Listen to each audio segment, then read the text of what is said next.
Olá, eu aqui de novo. Eu gosto de deixar as coisas bem explicadinha, né, para não ter dúvida, porque nem todo mundo já passou por um processo de obra ou de reforma. E eu sei que tem muitos itens, muitos caminhos, muitos detalhes, e nem sempre as pessoas se sentem seguras, né, de estar fazendo esse processo, de entender, de perceber. E antes de estar colocando aqui os preços, né, acho que as pessoas têm muita ansiedade de querer saber o preço, mas eu gosto de explicar para as pessoas entender, exatamente o porquê, né. Então, mais uma vez aqui, quando o processo se inicia, né, existe essa relação minha, cliente, né, a partir do momento que firma, né, o acordo de estar fazendo essa parceria, de eu estar desenvolvendo o projeto, ele vai passando por etapas, né. A partir do momento que a pessoa aceita a proposta, né, a gente começa a seguir um caminho, e esse caminho, como eu mostrei nos outros vídeos, ele tem o propósito somente de poder atender às suas necessidades, né. Poder fazer com que o resultado final realmente seja de grande valor para quem vai utilizar, né. Então, eh, por exemplo, aqui, quando vai ter a proposta, né, se a pessoa diz que não, por alguma razão, ou quer esperar, ou acha que não é o momento, alguma coisa, ela pode retornar e depois volta para o sim, e o sim continua, né, e aí a gente começa. Quando eu apresento uma ideia, a pessoa tem a opção de me dizer sim ou não, né. E aí, se eu tenho um não, eu preciso retomar e ver onde eu posso melhorar esse processo, né. E assim vai acontecendo até chegar às etapas de obra, de aquisição de materiais, enfim, né, de todo o processo até a parte final. É a verdade que vai existir aqui uma proximidade entre nós, né, nessa relação de projeto e obra, de estar participando.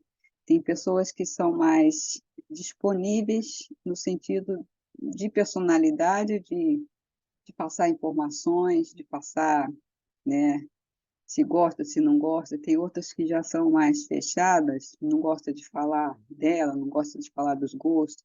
E isso às vezes dificulta um pouco o processo e, ao mesmo tempo, eu demoro também, às vezes, para conseguir o resultado que a pessoa gostaria, né. Mas, são personalidades diferentes, apenas isso, né. Eu vou compartilhar aqui outra tela, para explicar uma outra coisa, bem rapidinho, né. No processo de obra, principalmente, né, que é a parte mais, assim, vamos dizer, difícil, porque a gente trabalha com outras pessoas, né, mais complexa, não difícil, mais complexa, né, no sentido que a gente trabalha com outras pessoas e a própria pessoa que está, próprio cliente, né, tem muita dúvida nesse momento, né, tem muita dúvida de tudo, como vai ser feito, e qual é o processo, como acontece, né, enfim. Isso aqui é só um exemplo, né, de uma obra que eu fiz. Na verdade, foi uma coisa bem simples, bem pequena, mas só para ter uma ideia de como a coisa acontece, né, na parte de obra, que é a parte de projeto eu acho que eu já consegui explicar bem direitinho, mas mesmo que tenha ficado dúvida, a gente volta a falar sobre isso, né. Durante o projeto, já nas etapas finais do projeto, eu vou apresentar uma estimativa, né, uma estimativa, às vezes, que eu busco pela internet, os valores, e apresento um quantitativo: "Olha, de material, de algum serviço, vai ser tanto, vai ser X", né. E é claro que aí a pessoa vai dizer: "Ah, o que que eu posso melhorar, né? O que que, por exemplo, eu posso substituir para ficar um pouquinho mais em conta? O que que eu poderia", né? Então aí a gente vai ajustando, né. Como eu falei já, tem coisas que elevam muito o preço, né, materiais de primeira linha, revestimento, metais, né, são coisas que podem subir muito, né, o valor do custo final.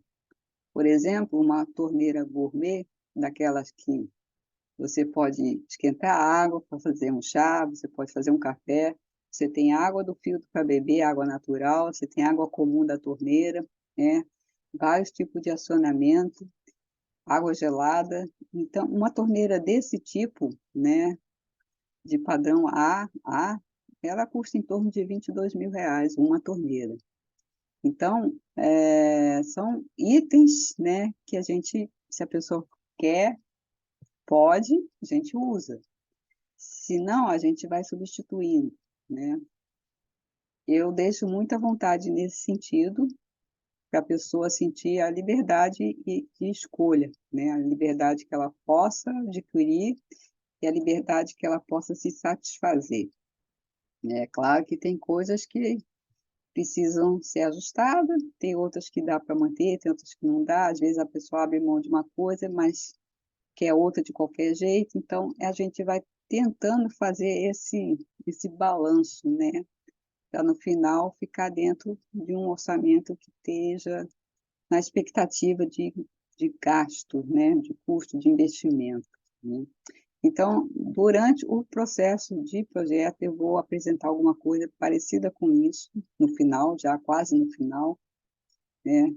E durante a execução, de qualquer forma eu faço esse controle, que aqui a gente vai eu vou controlando não só o que foi gasto, mas as parcelas que foi combinada com os fornecedores ou com as pessoas que vão prestar serviço, e eu vou colocando aqui e cada um vai pagando o seu valor, né, de forma como foi combinado. Isso aqui é para meu controle, né, eu costumo fazer isso aqui mais para eu mapear aqui minhas horas, né, e quando dá, eu tento colocar aqui um gráficozinho para ver as porcentagens de custo, de materiais, quando eu consigo fazer, nem sempre, eu não prometo isso porque dá trabalho às vezes fazer esse levantamento todo, né.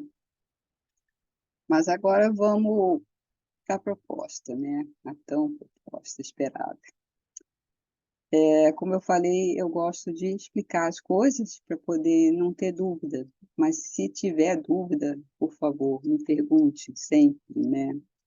É uma coisa que eu gosto é que as pessoas me perguntem, me questionem por quê, né, mesmo o que não entendeu, né, para a gente não ter dúvida, uhum.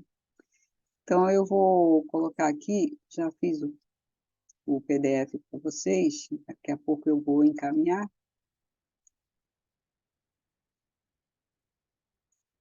não muito detalhada, mas uma síntese, né, uma síntese, mas tentando não deixar dúvida, né, de como é o processo de projeto e o de obras, né.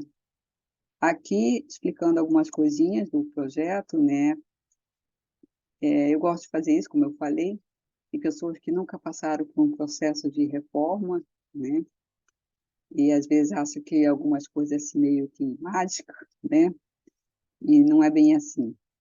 Então aqui eu explico as etapas do projeto, né, vou explicando como pode ser feito, como eu posso apresentar as etapas, né, de projeto. Depois eu falo das etapas de obra, né, que muito resumidamente, e por isso que eu mostrei aquelas planilha, aquelas tabela.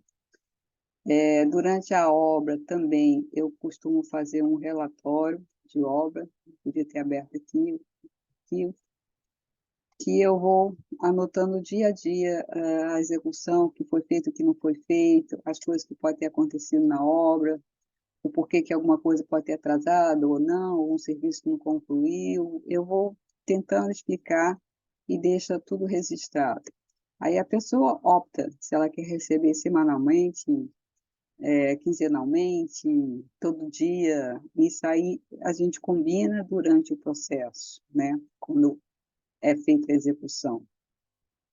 A RRT, eu só vou recolher se eu for acompanhar a obra. A RRT é um documento, né, perante o CAL, e não faz sentido eu recolher uma RRT de responsabilidade técnica se eu não participar da obra, né? Isso eu não faço.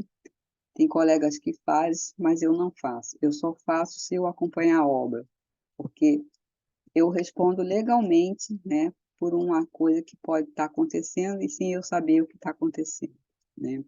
Por isso que chama responsabilidade técnica. Então, eu só recolho quando realmente eu vou acompanhar a obra, né? Eu posso recolher a de projeto separado e a de obra, são duas, né? Então, eu explico direitinho aqui as etapas, né? Eu gostaria que vocês lessem com calma. Eu gosto de fazer isso pessoalmente, né? Mas como a gente está distante, né? Vocês veem isso com calma, para a gente poder, vocês questionarem, ver o que tem dúvida, o que não tem, né? Entender o processo, né? Então, aqui eu coloco coisa importante do processo, né? Os detalhes importantes, que tudo aqui muito resumidamente. O processo, como eu falei, é muito complexo, né? Das etapas de obra, de execução, do próprio projeto em si, mas as etapas de execução é uma parte bem complexa, né? A maioria das pessoas não tem a menor noção, e isso dificulta um pouco o nosso trabalho, né? A construção civil hoje, ela é uma área que mais de 80% é uma área informal, né? As pessoas fazem obras sem pessoas técnicas, sem nenhum profissional para ajudar. Muitas vezes é o pedreiro, e ele acha que ele é arquiteto, que é engenheiro. Essa semana mesmo eu estava fazendo um laudo de acessibilidade, e aí a síndica só queria uma vistoria rápida, né? Porque o prédio já passou por um processo de que tem acessibilidade e tudo, já teve o perito, mas num dos corredores tinha uma moradora que ela queria uma acessibilidade exclusiva para ela. Enfim. E aí ela, a síndica tem o pedreiro, né? E para ele não querer custo mais, né? Não ter que fazer assembleia, um monte de coisa de condomínio. Resolveu fazer a rampinha. Responde, não, mas não precisa. Quer dizer, eles se acham arquiteto, acham engenheiro, né? E eu tive que responder tecnicamente o porquê e como precisa. Mas, enfim, é isso que acontece na nossa realidade hoje, né? Essa informalidade do serviço. A maioria dos profissionais que executam as obras, eles têm a vivência de executar as obras, né? Alguns poucos, né, têm um pouquinho mais de expertise, mas a vivência deles é a prática. E muitas vezes eles só sabem fazer aquilo. Quando a gente muda alguma coisa, algum parâmetro, alguma coisa, e se a gente não passa passo a passo para eles como tem que fazer, eles já ficam perdidos. Então, isso é uma coisa muito séria, porque principalmente porque pode colocar em risco a vida das pessoas, né? E aí coloca e acontece muitas coisas que a gente vê por aí, que prédios desabam, enfim, acontece realmente muitas coisas até numa reforma. Então, a gente tem esse lado da informalidade, né, que infelizmente precisa caminhar muito ainda, né, para a gente chegar num patamar realmente de construção civil, né, se não é as grandes empresas que já têm, as grandes imobiliárias, as grandes construtoras, que já têm toda uma estrutura, né, é, até nessas grandes construtoras existe uma certa informalidade, porque eles contratam mão de obra super barata e é aquilo, né? Mas pelo menos tem tem lá o mestre, tem o acompanhando, então está orientando ele passo a passo no que vai fazer, né. Então, eu tento melhorar meu processo dia a dia, eu tento melhorar. Eu sei que ainda tem muita coisa para melhorar, mas dentro do possível que eu vou conseguindo, eu vou aplicando, vou colocando, né, porque essa dificuldade da execução existe, né. É mentira quem alguém falar que obra não é problema, ela pode não ser, mas pode acontecer. E a gente tenta minimizar isso com os processos, né, tenta minimizar isso com, né, com as etapas, tenta minimizar isso com a organização, com o planejamento, de forma que no final tudo fique ok, né. Então, as mídias, né, hoje em dia vira uma coisa assim, qualquer um pode falar o que quiser, né, tem essa liberdade de gravar um vídeo, colocar no YouTube, aí tem vários ensinamentos que não são corretos, né, e as pessoas vão tirando proveito disso, mas esquecem de perceber a fonte, né, se é do pedreiro que não tem menor experiência, se é, e vão colocando, e vão fazendo coisas erradas, e a coisa vai se perpetuando. Isso é um pouco sério, né. A tecnologia tem vantagem, mas ela também está trazendo algumas desvantagens, né. E eu tento fazer a coisa da melhor forma possível, dentro do que está ao meu alcance, né. É isso, mais uma vez, muito obrigada, né. A Eliette colocou aqui uma expectativa grande, eu me sinto aqui responsável mais ainda, né, do que eu já sou, porque eu gosto de fazer as coisas certinho, mas tem coisa que eu confesso que não depende de mim, né, por isso que eu digo que a mão de obra, às vezes, a execução dá um pouquinho de trabalho, é um pouquinho, às vezes, cansativo, é um pouquinho, às vezes, desgastante, e a gente tenta minimizar isso sempre da melhor forma possível, né, para no final dar tudo certo. Eu espero atender as expectativas, né, de vocês, e quando dessa forma, né, eu quero poder atender vocês, né, de qualquer forma eu quero poder atender da melhor forma possível, viu. Muito obrigada, né, valeu, e a gente vai se falando.